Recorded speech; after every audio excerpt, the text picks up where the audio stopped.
রান্নাতে smoky flavour যারা পছন্দ করো তারা অবশ্যই এইভাবে মাছের পাতুরি করে দেখো, অসাধারণ লাগে।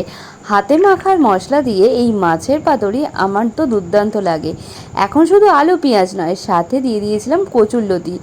একটু ভাপিয়ে রেখেছিলাম কচুরলতিটা নুন আর হলুদ জল দিয়ে, তারপরে এই বেটে রাখা মশলাটা দিয়ে ভালো করে ম্যাসাজ করে করে ম্যারিনেট করে নিতে হবে। তারপর দিয়ে দেবো পেটির দুটো পিস, দিয়ে সেটাকেও এই মশলার সাথে ভালো করে ম্যারিনেট করে নিতে হবে। ওহো, বলতেই তো ভুলে গেছি কি মশলা দিয়েছি। নুন, হলুদ, গোটা জিরে, 5-6 কোয়া রসুন আর 1 মুঠো শুকনো লঙ্কা। আরে না না, 1 মুঠো নয়, 4-5টা হলেই হবে। শিলে বাটা এই মশলার স্বাদই আলাদা, তোমরা চাইলে মিক্সিতে বেটে নিতে পারো। তারপরে এই মশলা দিয়ে ভালো করে ম্যারিনেট করেছি, আর দড়ার সাথে সর্ষের তেল কিন্তু অবশ্যই দিতে হবে। আর এদিকে দেখো, কথা বলতে বলতে রান্না অর্ধেক পথে এসে গেল। চাটুতে সামান্য তেল দিয়ে তেল মাখানো কলা পাতাটা চাটুর উপর বসিয়ে দিয়ে সমস্তটাই কলা পাতায় ভালো করে বিছিয়ে দিতে হবে, আর সাথে দিতে হবে মশলার বাটি ধোয়ার সামান্য জল। তারপর একটা কাশি দিয়ে ঢেকে দাও, মিনিট 10 ওয়েট করো। তারপরে উল্টো পিঠটা উল্টে দাও একটা থালার সাহায্যে। প্রথম খেপেই কিন্তু জলটা শুকিয়ে মাছটা একদম সুসিদ্ধ হয়ে গেছে। মিনিট 5 পরে দেখবে উল্টো দিকেও বেশ সুন্দর কালার চলে এসেছে। তারপর গরম ভাত দিয়ে বসে পড়ো। তাহলে চলো, টাটা।